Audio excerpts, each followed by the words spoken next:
Please welcome Darjay. Darjay, yun, bate, go! Binabati ko nga po pala yung mga kamag-anak ko sa Cavite, especially po yung nagbabantay kay Baby. Maraming salamat po sa pag-aalaga kay Baby habang narito po kami. Yung mga kamag-anak ko din po sa Valenzuela at sa Kabasagan sa Davao City. Especially yung mga taong nang mamaliit sa akin, narito na ako sa Wawawin. Yung last po pala yung nagnakaw ng cellphone ko. Nandito ako sa Wawawin ngayon. At ito yung prize ng Panginoon na ginawa mo sa buhay ko. Yun, okay. Nanakawan ka ba? Diyan ka nanakawan? Sa may basta po ng Trinoma. Paano ginawa?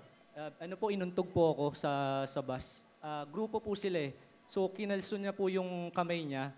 Kinalso yung kamay sa bus, then inuntog po ako tapos naramdaman ko po. So hindi ko na po hinabol yung gadget ko. Although sabi ng mga tao, tinuturo ayun daw. So kung dating pamumuhay po siguro, pagpapalit ko yung buhay ko sa gadget, pero may anak at asawa na po ako, so kikitain po yun. That's right. Okay. Mabuti yun. So ito po isang aral sa ating lahat. So pag sumasakay kayo ng bus o jeep, maaaring may kanyang grupo, no? So tama yun. Huwag mo nang habulin. Cellphone lang yan. Actually nga po, nag-message pa po sa Facebook eh. Ano sabi? Nag-message pa. Nagpanggap na kunwari isusoli po yung phone, pero hindi naman po talaga isusoli. Kumuha lang ng information sa akin para po mabuksan yung phone ko. So wag na. Magpalit ka na ng Facebook mo. Ano mo na, di ba? Anyway, ang importante, hindi ka nasaktan, may anak ka na. Ano ang trabaho mo sa online?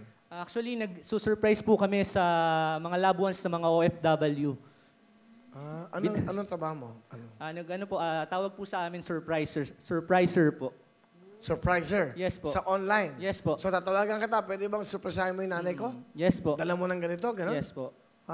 Sila po yung nagki-create ng gusto nilang Meron ka bang dalang video? Meron po. Tingnan natin. Ayan.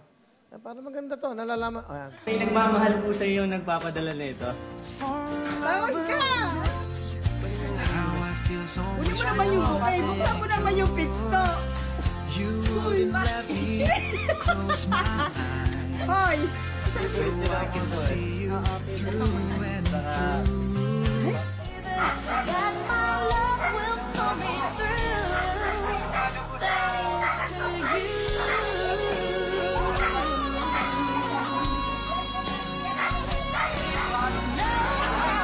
praise can stop me from believing. Galing naman. Ang galing. O, di ba? Yung dalaga, bali, may nagpadala. Yung boyfriend niya po, sa Saudi Arabia po. Talaga? Tapos, tinawagan ka sa online. Yes po. Paano ba? Paano? Actually po, yung mga kliyente po namin sa OFW po, kadalasan po sa Middle East at may mga naliligaw din po sa mga Europe and America. Na Pilipino? Yes po. Ano tawag sa online? Paano ka i-connect? Makukontakt po nila ako sa Let's Talk About Gifts. Let's talk about Gibbs.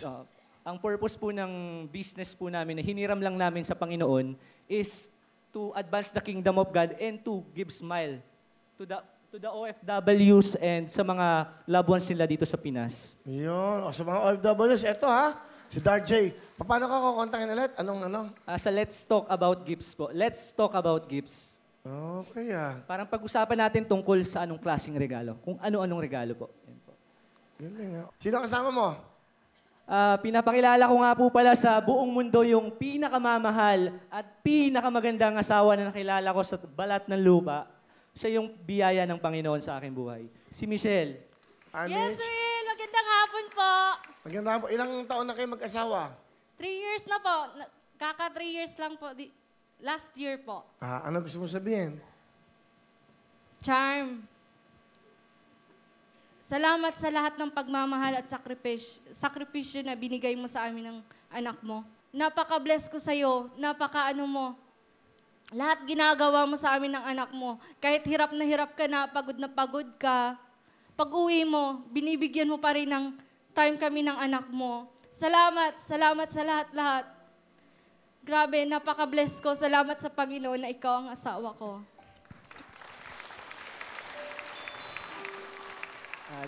Charm, lagi mong tatandaan, mabasag man yung puso ko, kaka-insulto mo sa akin. Halos, kada po kasi nagdi-deliver ako, hindi po natin maiwasan na napagbibintangan po ako na ng babae.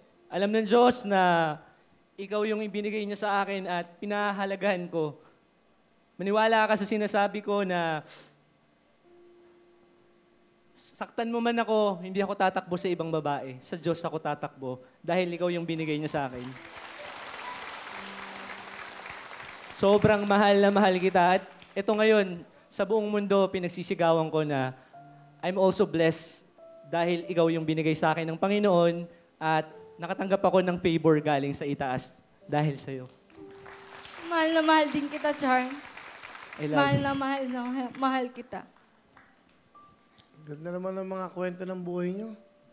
Galing, ano? So, pero pinag-iisipan mo ba siya na pag hindi dumarating? Minsan po, hindi naman natin maano po sa babae po. Minsan dumarating po yung point na yung magsiselos ka baga, yung feeling mo nawawala na ng oras kasi nasa labas. Hindi ko po iniisip yung ginagawa niya para sa amin. Ginagawa niya lahat para mabigyan kami ng magandang buhay through online po. Sorry, Char. Minsan, hindi ko nakikita yung sakripisyo mo at pagmamahal. Sorry sa lahat. Mahal na mahal kita, yun yung tandaan mo rin. Hindi ka pa humihingi ng tawad, pinatawad na kita. Kasi ikaw yung bunga ng pananampalataya ko sa Diyos. Ikaw yung binigay niya sa akin. Galing to. Kaya mag-away man tayo, magkaroon man tayo ng hindi pagkakunawaan, hindi kita iiwan, hindi kita pababayaan, gaya ng pangako sa atin ng Diyos. Manatili lang siyang sentro sa atin. Maniwala ka, mababago yung buhay natin. Galing naman. Nagpapasalamat ako, tinanggap ako ng asawa ko. Will, hindi niyo ako mapagkakamalang dati akong addict. Dati akong nangu-hold up. Namamakla din ako. Galing na ako ng kulungan. Hindi ako mapagkakamalan na tao ng mga tao na pinagdaanan ko yung madilim na buhay. Kala ng mga tao okay lang, pero nagpapasalamat ako sa mahal na Panginoon na iniligtas niya ako sa kadiliman, lalo na sa droga, sa babae, sa alak, sa lahat. Thank you, Darjay, kasi nag-open ka. Bihira yung mag-open ka again. Pinapanood ka sa buong mundo. Di ba? So, Especially kung makita po ako ng mga nagawan ko ng masama. anong gusto mo sabihin sa kanila?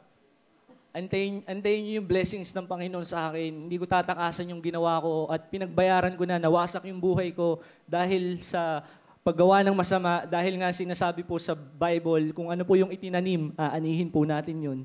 Wala pong maitatago. Lahat po ilalagdad ng Diyos.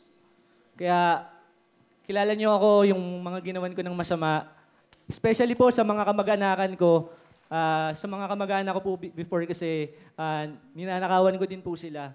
Alam niyo yun, bago niyo ako siraan sa asawa ko, kinuwento ko na lahat para wala kayong may susumbat sa akin. Magnanakaw ako, oo, pero nagpapasalamat ako na hindi ako hinusgahan ng Diyos katulad niyo. Alright, thank you.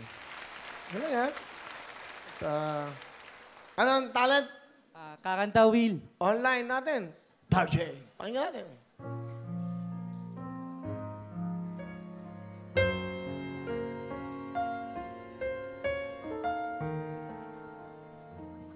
Kung nag-ipanahon. Thank you very much, Darjay. Galing, ha? Grace? Ito ang maganda sa show na to. Saya, may puso, at nakikinig yun sa inyo. Darjay, meron kang 10,000! Salamat, Will!